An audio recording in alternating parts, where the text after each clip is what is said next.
نحمدہ ونصلی ونسلم علی رسولہ الکریم۔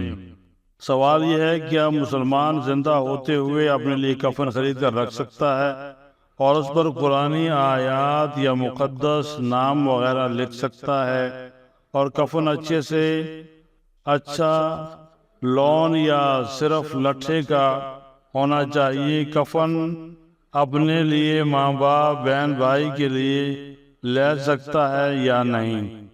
تو اس کا جواب یہ ہے کہ کفن تیار رکھنا درست ہے۔ کفن پر آیتیں یا مقدس نام لکھنا صریح غلطی ہے، یہ نہیں کرنا چاہیے۔ اس سے آیات مقدسہ کی اور پاک ناموں کی بے حرمتی ہوتی ہے۔